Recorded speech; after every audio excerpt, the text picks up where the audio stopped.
same example, but let's add on canvas drawing on the client side, and then save those canvases and have the server store them, and then let's also put them into a database so we can retrieve them later. All right, so here's what I want to do. I want to make it so everybody can draw.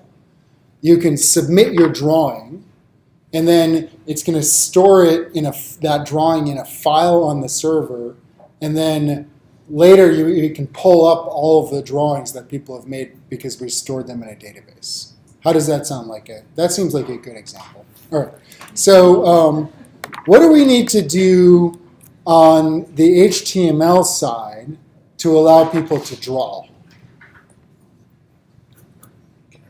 Canvas. All right, so let's do that. So I'm going to add in a canvas HTML element.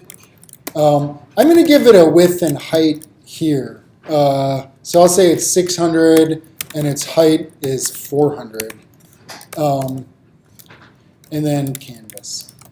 Now, if you all remember, canvas, you don't actually do anything in the HTML other than define the canvas. All of the drawing takes place in JavaScript, right? So how do I make it so that somebody can draw on this canvas?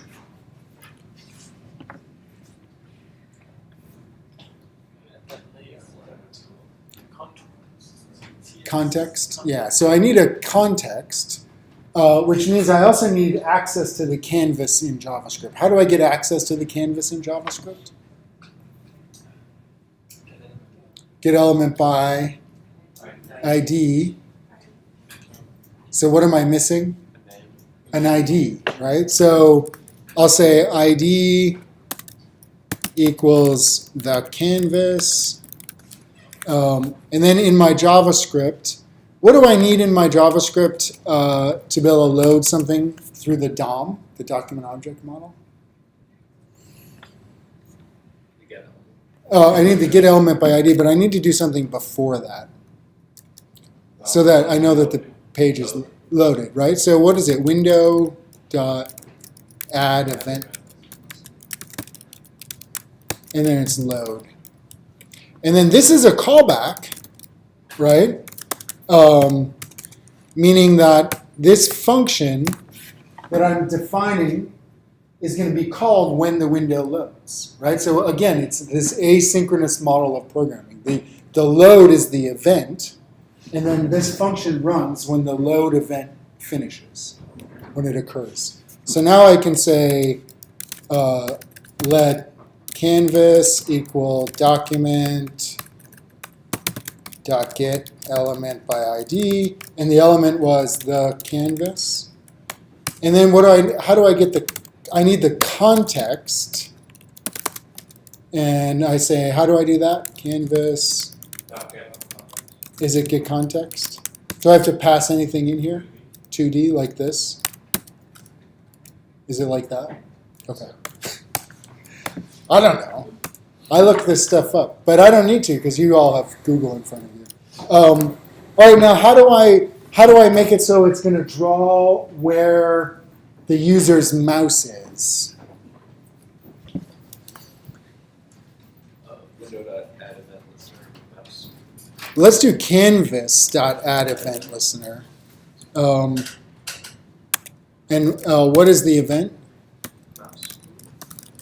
Mouse move? Is it mouse move? Or what? Mouse moved or mouse move? I think it's mouse. Mouse move. So this, again, it's another callback. And in this case, I'm actually going to pay attention to the parameter that's passed in, right? Actually, so every event like this gets something passed in, and it's the actual event that occurred, right? So this E right here is an event object that the browser generates and passes to this function. This EVT object right here is the event that occurred when the mouse moved, and it gets passed into the callback function. So yeah. Is E and EVT the same thing though? It could be whatever really. They can be whatever you want to call them, yeah. I just didn't want to use EVT here because I would get confused with the EVT there.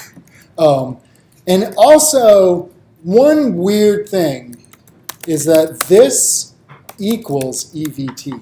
So this is a JavaScript thing. The keyword this is usually like in object-oriented programming. It's the object that you're working in. But when you do an event, when you have an event in JavaScript, the keyword this refers to the event itself. So I could skip doing EVT here and use the keyword this if I wanted to. It's a weird JavaScript thing. It's one of those things I would say because JavaScript. But the keyword this is just something that's useful to you. And then how do I pull out the X and Y coordinates of the mouse? Yeah. If we have kind of different events, we could use this as parameter to refer to any kind of event. Yeah, any event passes an event in an event object. So you could have any event that you want.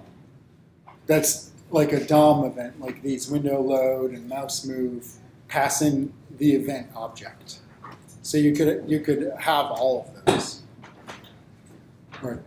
So I believe that we could console log this, console.log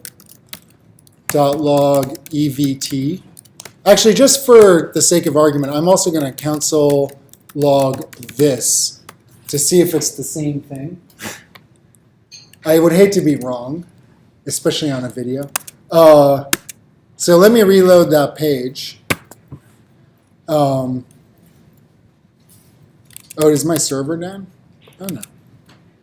Did somebody clear the database somehow? All right. And let's view developer JavaScript console. Oh, unexpected token on line 15. What did I miss here? Semicolon. Oh, I know what. It's because of this. Yeah. That also in JavaScript I use semicolons, but they're actually optional now. But because the syntax is so C-like, it's such C syntax, and C makes you have semicolons, I always just do semicolons in JavaScript. But you don't have to. Let's try that again. All right, there we go. So, let me stop it. Let me go down to my canvas. All right, so here we go. We're getting this is the object that the event occurred on. I'm sorry, so I was wrong. So this, the keyword this is the canvas because it generated the event. Event is the actual mouse event. So rewind your mind, and this does not equal EVT. This equals canvas. EVT is the mouse event. All right. Okay. So we can look at the mouse event and we see here's all of the things that are in the mouse event. I usually use client X and client Y for the mouse position. So so if we want to draw, we have X equals EVT.clientX, and we have Y equal EVT.clientY. All right, now how do I draw? It's context dot begin path, like this. Context dot move to, or no, stroke to. or line 2. Oh, line 2. Let's do this, line 2. And then it's x comma y, right? And then it's what? Stroke path? Yeah, no next time. Just stroke, like this. And then with the I have little faith. All right, let's see what happens. yeah, you need the previous I need the previous point. and then the next one. So where should I define the previous point? Should we do it, they only draw on click then, not just... Let's do this. How would I make it so I have the point that they should draw from and the point that they should draw to? Array. An array?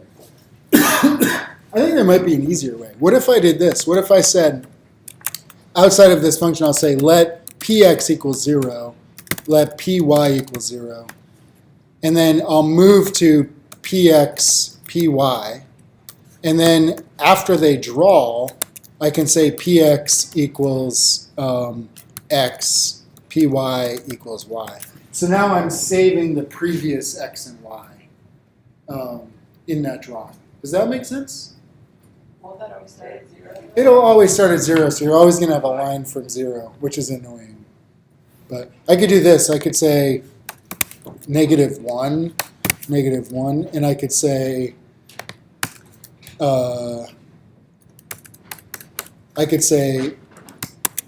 if px does not equal -1, then draw. So now it won't start from 0 because it'll ignore the first one in the drawing, right? So at first it's -1. We know px will never be -1, like because you can't go. It does not going to call the event off the canvas. So if it does equal -1, don't draw. Just set the previous. And then if we run it, and then go all the way to the bottom. Now I'm drawing, and we have an offset from the mouse, right? So we would have to do some kind of calculation as to where the mouse is. I believe that this offset. I believe that we could use this offset to figure that out. I'm not going to worry about that right now. You. Because I think client X and client Y. Is it one of them calculates from the top left corner of the window, the other one Yeah. from the canvas itself? Yeah, I'm probably using the wrong one Is here. it page X? No, Well, that's the Page X and page Y is the whole window. So it looks like client X and client Y would be the right one. Let's try screen X and screen Y. Screen X, screen Y.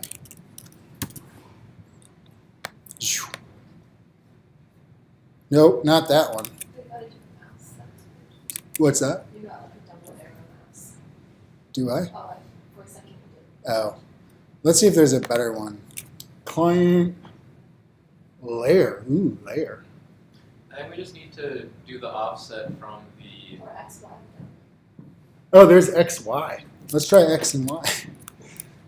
X, Y. No, it's still offset. I think we're going to just need the offset from the div method.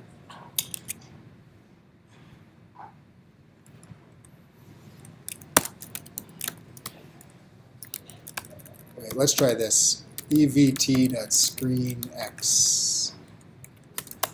evt.screenY.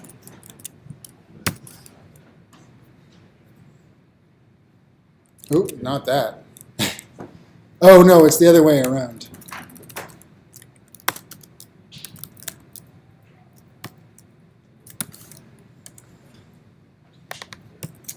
I don't know what I'm doing, obviously.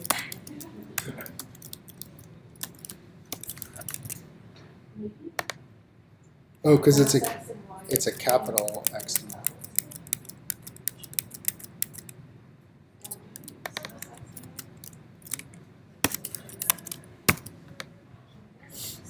All right.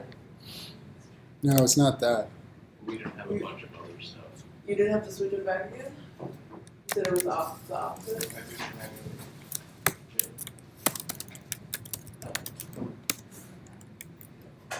All right. Screen X and screen Y are where it is on the screen, and client X. Somebody use Google. Offset. All right, we're not going to worry about that. Our mouse is a little offset from where it should be, but there's a way to calculate it based upon those variables. All right, but what we want to do is we want to draw. All right, so I can draw, right? Now I want to make it so that when I click the button, I'm going to take this canvas and I'm going to send it to the server. All right, how would I do that? And I just mean the mouse button. So I push the mouse button and it gets sent to the server. Add event list and mouse down. All right, so canvas.add event listener, and it's mouse down, function EVT.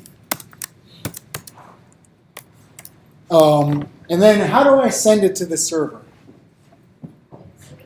What's that? Oh, to which server? So I'm connected to this socket server here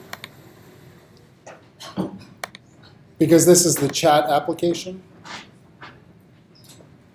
So we probably want to send the canvas as a an image format, What do I want to send it as, Roland? base PNG. As a base, right? So anybody remember how to do that? Roland? I think it's canvas. I think it's I'll say base 64 equal canvas.get. Canvas.url create object URL.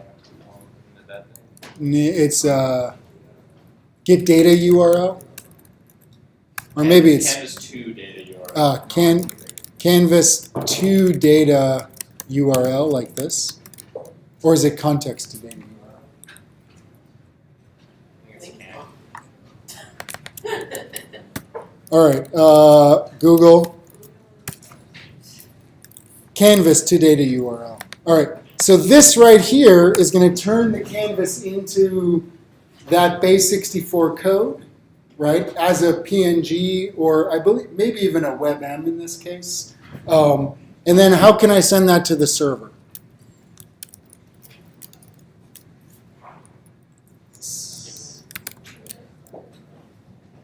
like that. And then I'll say canvas. I'll just make the event be canvas, and then I'm going to send the base 64. All right, so that should do it, right? That should emit it to the server. If I run this, and let me just say console.log sent base 64. Reload. I'm drawing, I click. All right, so it sent this to the server. All right. On the server, how do I receive that? Socket.on. Right, so socket.on, and I called it canvas function. Now, what's it going to receive here? Data or whatever. I'll call it base 64 data, just so I remember what it is. And let's, okay, so now the server has this base 64 data. In order to save it as a file, right, I could save just that base 64 data as a file, but I actually want to save it as an image file. So I need to do a little bit of hijinks on the server side to convert that into an image. And I have a little bit of sample code for that here. And it's sort of like this, right? So that that data actually has like a header to it, and the header is going to look something like this. So I need to actually find that within the data, and I need to slice it out, and then I need to convert it to a buffer, which is a binary format, and then I can write that to a file. So this right here, this new buffer, and you hand in the base64 data, and you say that it's base64, will convert it into a binary format that you can then write out as a file. All right? So the first one about again? It's searching.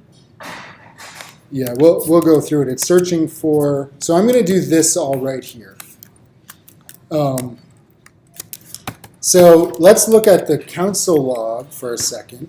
I'm going to look at the console log, and you'll see this one is being saved as data image PNG base64, right? So I'm actually going to copy that header, and I'm going to go back to the server, and I'm going to say search for that, because I want to take that off, because it's not part of the actual image data. Yeah. So the next line is then slicing out that piece of text there. Yeah, so So the data- this right here, base64 data.index of search for, is searching for the index of that, of that text. the first character. Yeah, and then including the length. So it's looking for that whole line. And then slice actually removes that from the text, right? So slice in this context is a string function in JavaScript. And then, so we have this will be the same thing, the same string, the same text, just minus that beginning part. And then right here, we turn it into a buffer, which is a JavaScript object for binary data. And then we have it as a binary object. And then we can save that to the file system. fs.write, fs is the file system. If we look all the way up here, we're already requiring the file system module.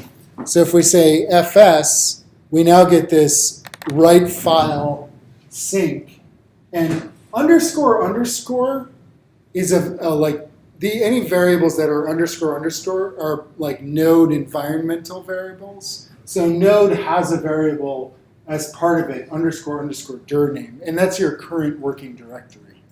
And then I'm going to name it the image.jpg.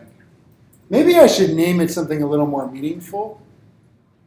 Would we also want to have a variable name so that every Yeah, time I don't want it to overwrite the same file each time. How could I create a unique name right here?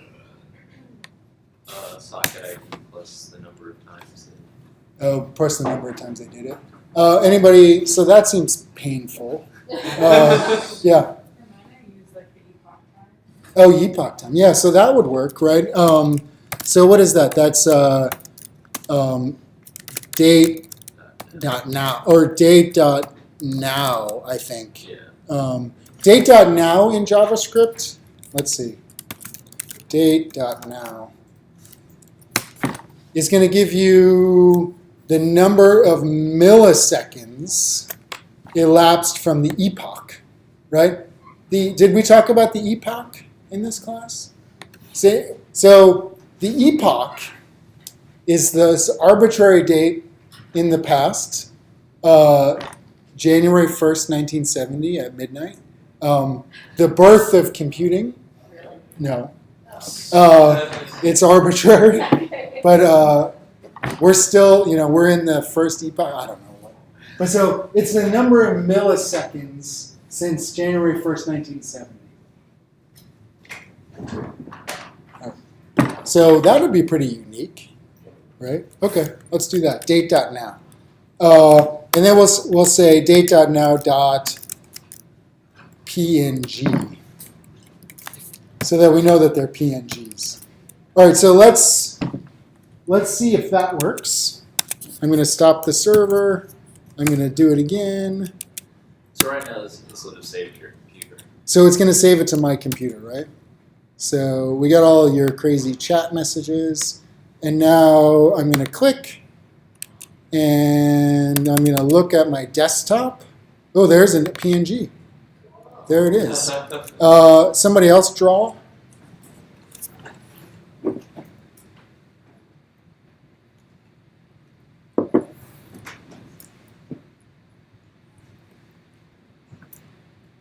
Nobody wants to draw.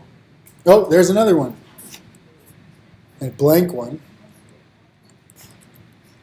You people are sending me boring PNGs. Oh, there's one. So now you can all draw, and my server will save your drawings. Beautiful. But what's the problem here? Besides them being blank? They should be getting the whole thing. I cannot. I can't scroll down past this. Scroll down. Oh, you can't scroll down far enough. Let's fix that. Oops.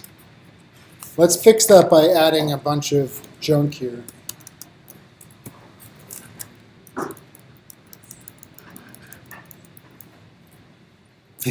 All right. Now if you reload,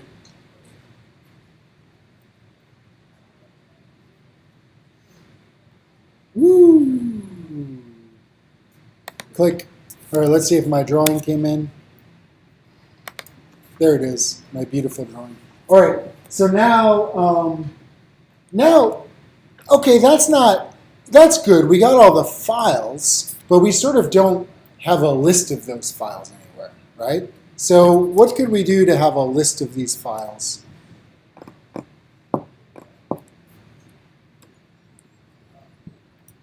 Create an array. Let's create an array of them. Okay. So just like we have an array of the messages, let's create a list of files. Let files equal blah. And then as we write one, we'll say files.push. What am I going to push in there? Yeah, okay, so I messed up. And I don't have the name anywhere, right, as a variable. So what do I need to do? For write file, assign the name Date.now plus .png. Would this break if two people happen to click at the exact same time? It would, yeah. Or it would overwrite. And then I'll use file name here instead of this.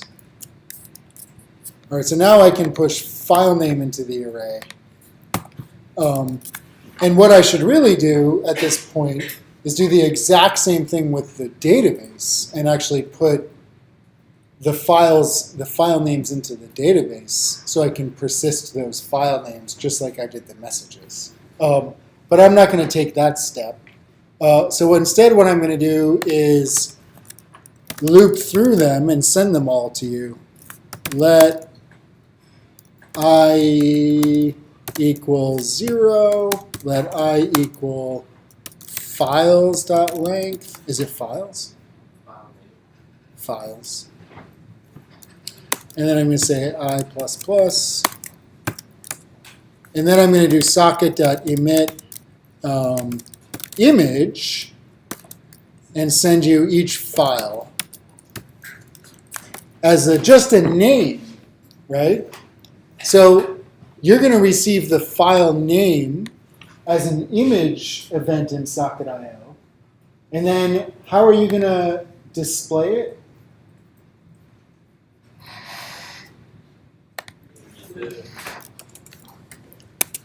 Socket.on, what is it, image? Function file name. And what are you going to do with it? We'll loop through it. Well, so now this is going to be one at a time. What if I want to create maybe an image element? How do I create an element? Right. So what is it? It's let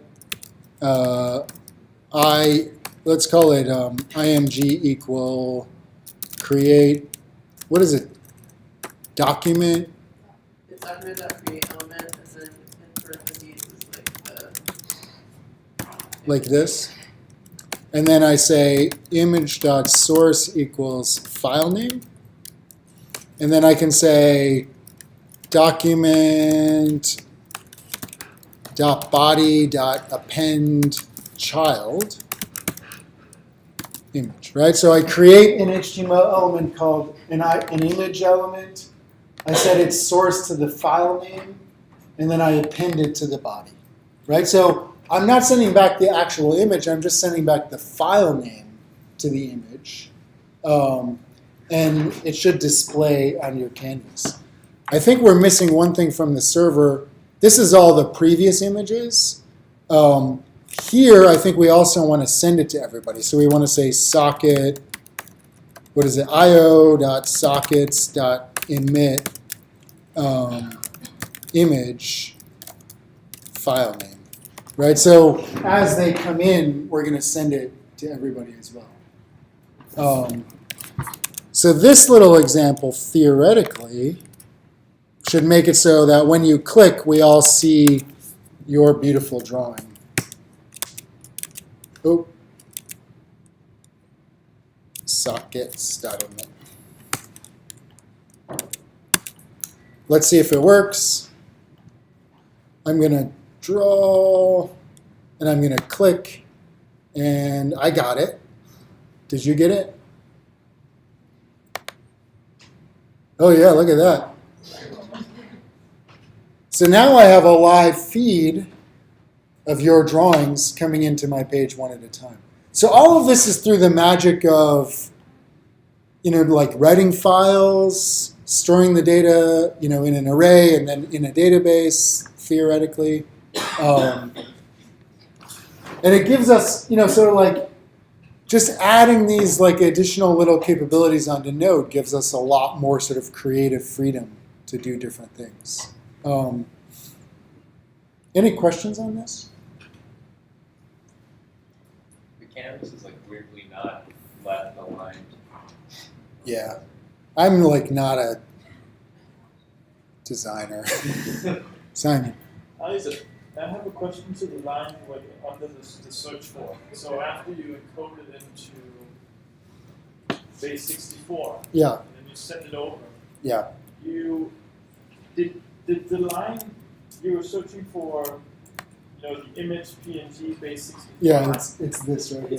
Is that being put into the file when you To data URL. Yeah. Yeah. So that's being put in there. Also, Yeah. like, it's not something you can. Right. You search for it, and then you slice it away. Yeah. And then you store it. Yeah. Basically. Okay. Exactly. How would we?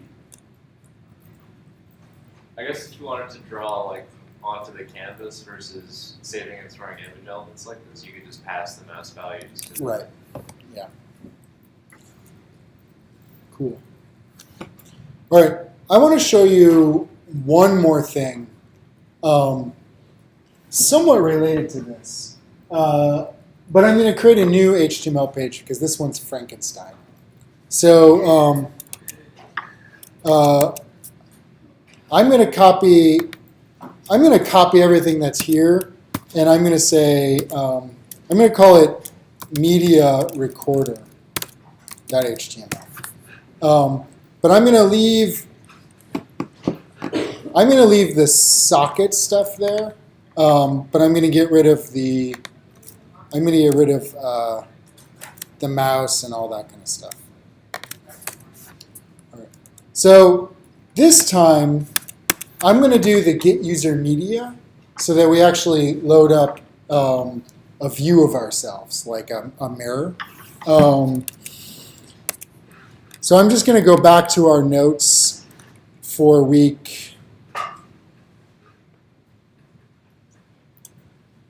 class 4. And I'm going to do the get user media stuff right here.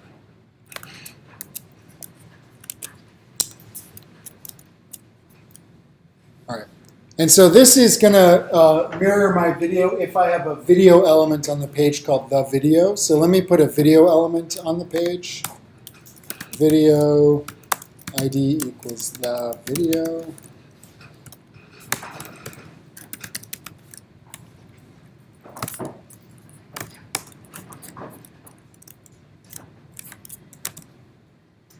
And I'll take this other stuff off. All right. So there it is, the video. And it should have the get user media stuff. I guess I'll take this out because this will break. All right. So I'm going to load up this page, get user media. Oops. Oh, media recorder. Oh, and it doesn't like this because it's not a secure origin. So I have to do localhost.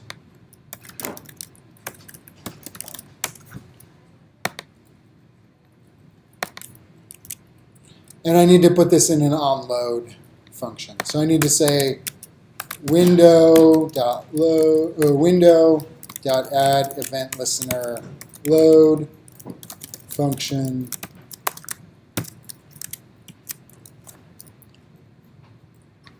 And then finish that here. All right.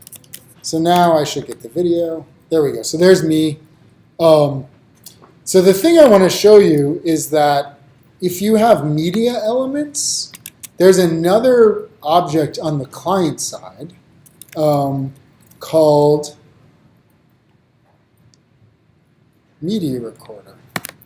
And media recorder is actually really kind of useful. It can record any stream coming from a get user media call. So like audio, video. There's also a stream that you can get off of a canvas with get user media. We'll talk about that next week. But the way that media recorder works is you say media recorder equals new media recorder. You hand it the stream. And then you have an array. And this array is like chunks of the media stream. It's going to save it as individual chunks into this array. So right here, this event, on data available, is going to happen periodically. Like as the stream plays, there's going to be data available, and this function is going to get called. And the function is going to take the data and push it into the chunks array. All right? And then we're going to say media recorder start. And then we're going to say wait some period of time, and then media recorder stop. This could be button clicks, it could be whatever. And when stop occurs, this event happens, media recorder on stop. All right? So what this is doing is it's saying, it's putting it on the page, but ignore that. It's creating a blob. What's a blob? Anybody know what a blob is? I tried to find out last semester. Yeah. A blob is a binary large object. Sure. So,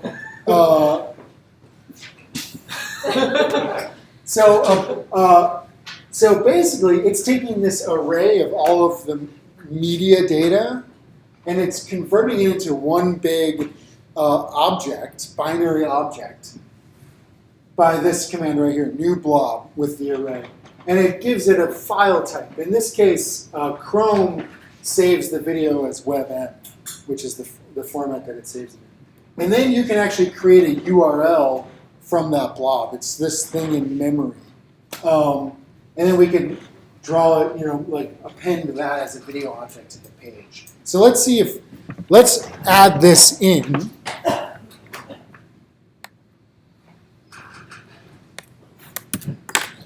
And I'm going to do it right here, right after I get the stream. I'm going to say all this media recorder stuff. So I'm going to create the array for chunks. I'm going to create the media recorder with the stream. I'm going to say when the media recorder stops, call this code right here, which is going to create a video element, give it controls, create that blob, create a URL to give to the video element, and then append it to the page.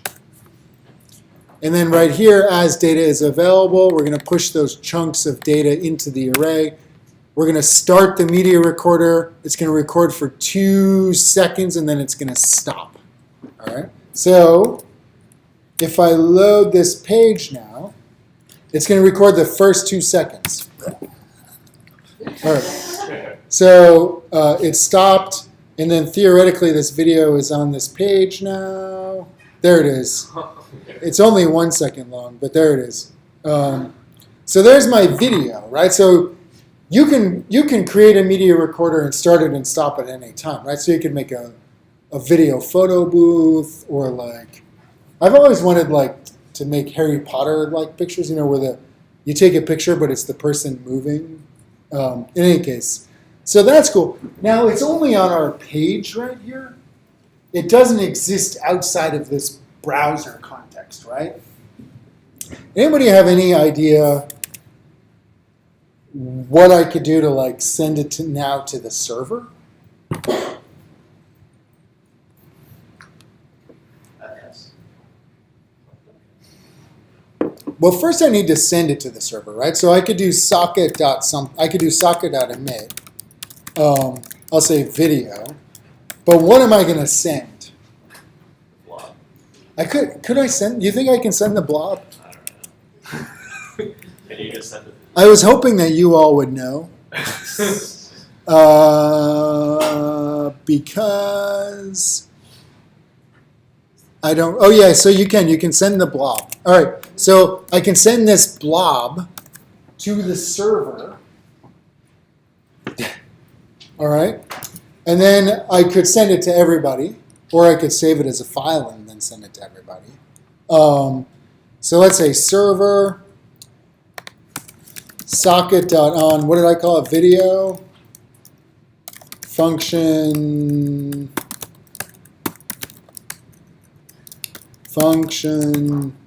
I'll say blob,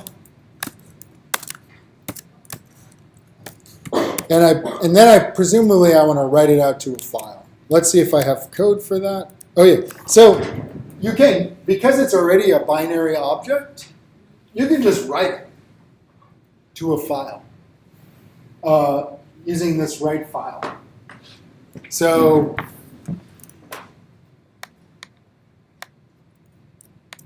we'll just do that.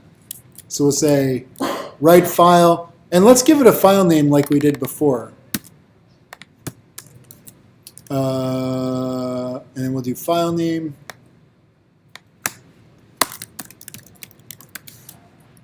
Oh, and it's WebM. All right, and then it'll save it. And then let's send that file to everybody. io.sockets.emit video file name. And then when they receive it, we could do the same thing as we do here, right? We could say socket on video. And then instead of creating an image, we're going to create a video. So this should be a video tag. And we're going to set the source to the file name, and we're going to append it to the body vid. All right, so now, You have to change the source. oh, thank you. So now,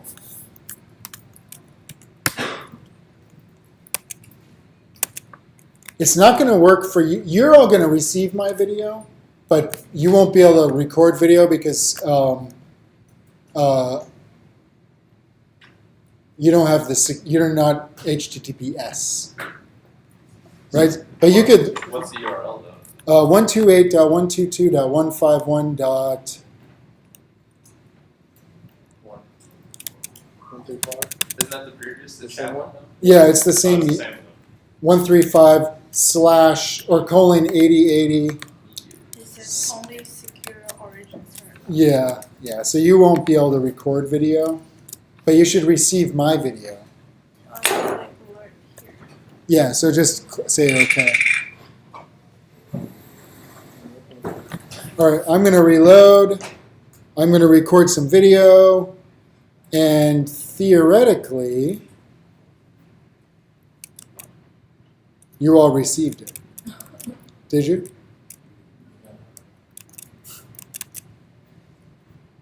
Site count. Oh, it crashed my server. So data is not defined on line 107. 10 server 107. Ah, blob. Let's try it again. All right. And here's me. You're going to have a nice video of me. There's me one time. Did you get it?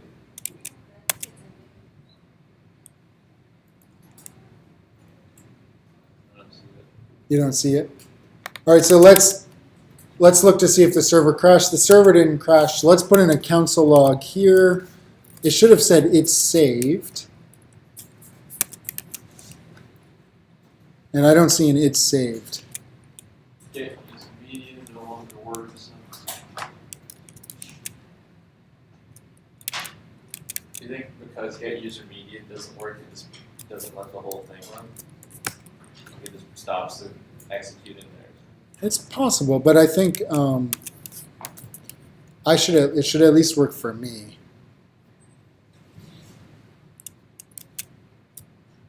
Okay, so it said it's saved. Isn't that the video there? It's a It came through as an image. I'm not seeing it at all.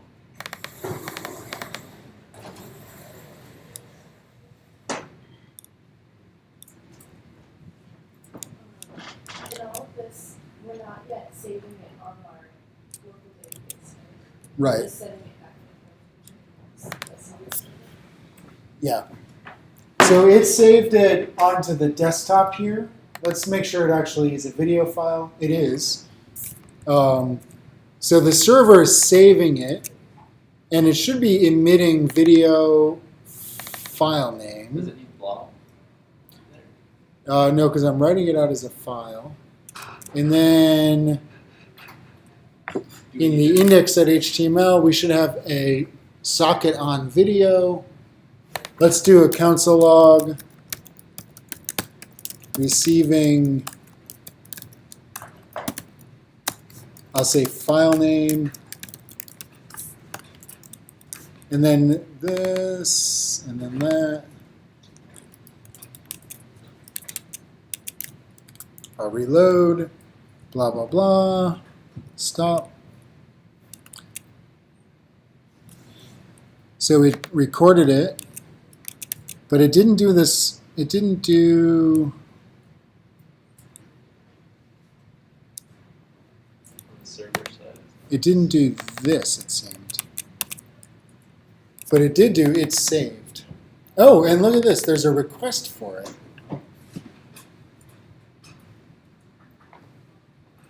Is that the right file?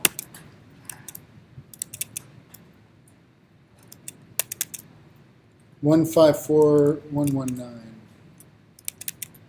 154.119. Okay, so so my browser requested it. Is that your browser though versus our browsers? Failed to build server source, the server responded with status of 500. That's the bad one on there.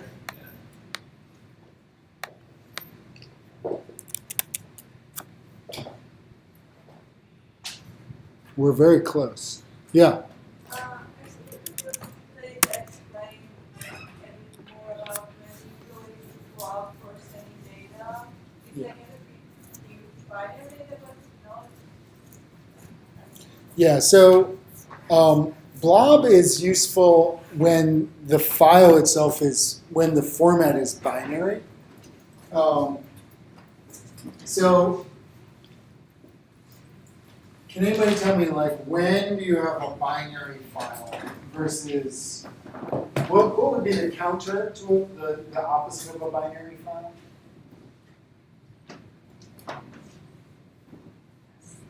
Text, right? So computers store files basically in two different formats, right? And data exists in two different formats. So text, what are some examples of a text file? Yeah, so anything with a string in it. HTML is a text file. What else is a text file? JavaScript is a text file. JSON is a text file. Text is a text file. Images stored as data URLs are text CSV is a text file. Right, base 64 data is a text file. All of these types of files are things that we've been sending to our socket servers. We've actually just as text, right? Now, when we're doing video, and video is a binary file because it's actually running through what's called a codec. Anybody know what codec stands for? I don't know what it is, but I know what it stands for. So codec stands for encode decode. It's the math, it's the algorithm that's used to it stands for compress decompress. So a codec is the math that's used to compress and decompress a video file, right? And video on a computer is literally like the data for each individual pixel for each individual frame without going through any compression. When you run it through a codec, it takes each of those frames, compresses the frames themselves, but like like a JPEG or something like that. But what it also does is it says, you know what, I have a full frame right here. I'm going to store this frame in the file, and then this frame is going to be what's called a delta frame, and it's going to store just the changes from this previous frame. This is called a key frame, and this is a delta frame. And then every so often you'll get another key frame a few times a second, and it'll store that as a compressed like JPEG. Yeah. That's just how specific JPEG compression works. So not all codecs do that kind of keyframing situation. Almost all of it. Yeah. So they do temporal and spatial compression. Temporal is over time, which is these delta frames, and spatial is within the frame itself. And so the output of this, I guess you could make it base 64, but the natural output of it is binary data. And so we're taking that binary data and we're sending it over the socket. And the way that you have binary data on the client side is as a blob object. The way that you have binary data on the server side, we actually just used it. Anybody know what it is? We used it for saving those image files. Was it the base? Buffer. Oh. So buffer and blob are the two JavaScript objects that can deal with binary data. And buffer specifically for server side. I think buffer exists on the client side too. Blob is commonly used. Does that make sense a little bit? Right. So anytime that the data is not textual, it's binary. So on this computer, anything that I can open up in Atom and view the contents would be text. Anything that's binary, I wouldn't really be able to see it. You can usually do like these PNGs, for instance, if I were just to try to look at it in the terminal as text, I would get like this, like, you know, I'm trying to look at a binary file and it just doesn't understand it. You can convert it to base 64.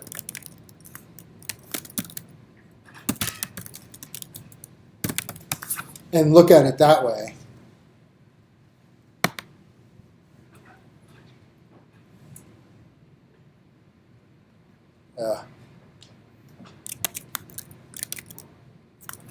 Base 64. Let's see what that. And so that converted it to base 64, so I could see what that PNG looked like.